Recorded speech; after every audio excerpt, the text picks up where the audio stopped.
right. Hey everybody.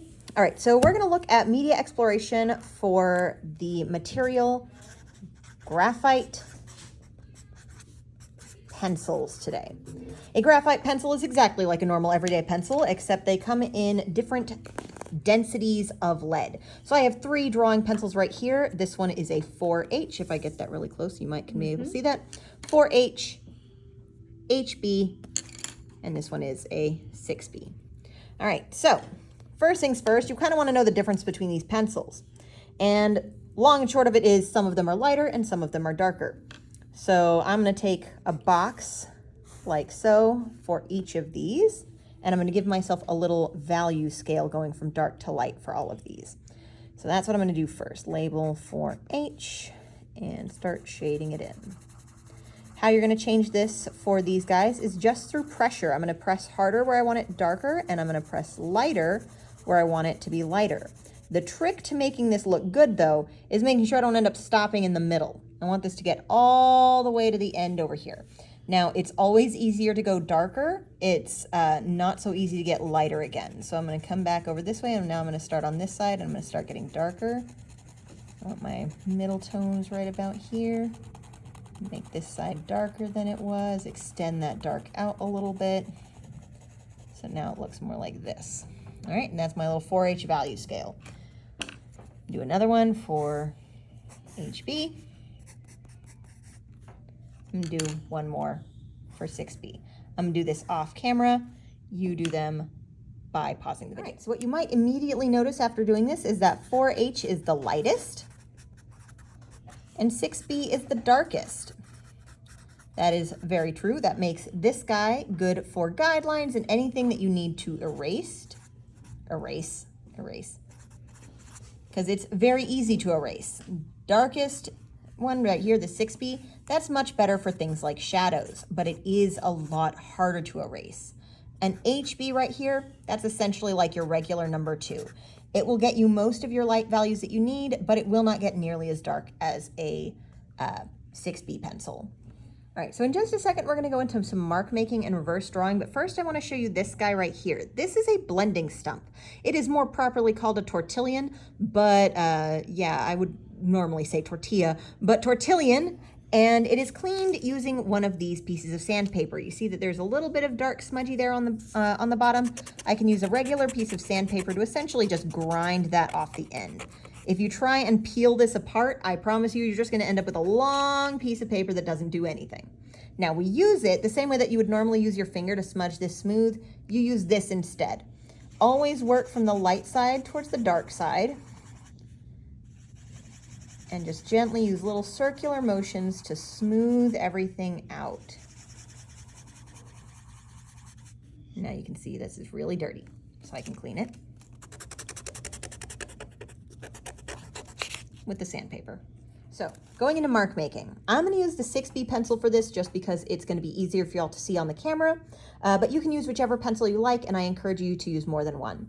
So first things first, I want you to see how I'm holding my pencil. I'm not holding it like a normal writing because I don't always want to use the tip of my pencil. The tip of my pencil is good for short flicky marks or anytime that I need to make a really clear line. So that is one way that I can use it, but I want y'all to show you something that might not be used to. Now, if you've ever done tapping with your pencils, like drumming with your pencils, then this is not going to be wholly unfamiliar, but what I want you to notice is that none of my fingers get in the way of this side of the pencil near the paper, and I have one finger near the end that kind of helps me guide where this pencil is going. And here I can use the entire side of my lead to make much thicker marks. And this is helpful, especially when I'm trying to shade, because you'll notice it's not nearly so scratchy. And I don't see the direction of my pencil lines nearly as much.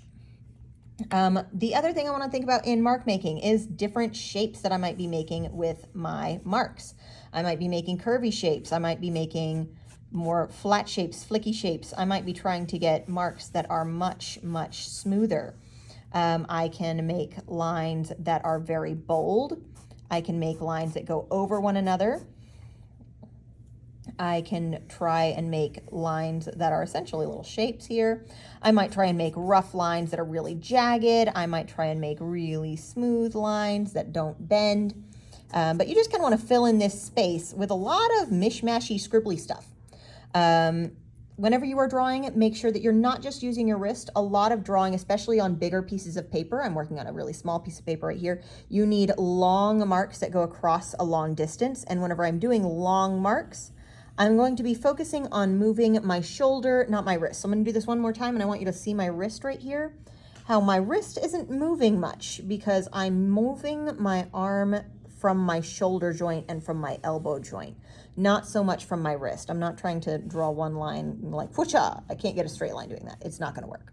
All right, so reverse drawing is next, and it's very similar to how it sounds. I just kind of want to show you what I did to get to this point. I used my 6B pencil to shade as smoothly as I could all of this, and then I used my blending stump to get all of this as smoothed out as possible. And this is our base for reverse drawing. Reverse drawing is exactly like regular drawing, only instead of using this end of the pencil, you're going to use your eraser to make all of your lines. So for your reverse drawing section, you're going to do the exact same thing as you did in mark making, just make a whole lot of stuff. But instead of using your pencil to do it, you're going to use your eraser. So what kinds of little lines can you get? Can you get rough lines, smooth lines, whatever? Just kind of throw in whatever comes to mind. There's no real right or wrong here. You might have some areas that get filled in a little more, some that get filled in a little less. See if you can do little dots. Dots especially are going to be a little bit more difficult in reverse drawing just because erasers tend not to be pointy, but do whatever you like in this area. It's just going to be erasers as your line maker instead of pencils. All right, so this right here is an example of a graphite drawing. As you can see, it is a lot of black and white. You can end up with different textures based on the marks that you use. These ones are very sharp, pointy, flicking lines. Meanwhile, this is a lot of blending. And over here, you also have blending in order to make different textures happen on this paper. Other things that could make different textures happen would be like over here, where I've got this sail. I've got flicky lines, but they're not nearly as densely put, so it looks more like wrinkles in cloth rather than the twine of a rope. So graphite is very good for fine details like this, and ends up with very detail-oriented black and white drawings.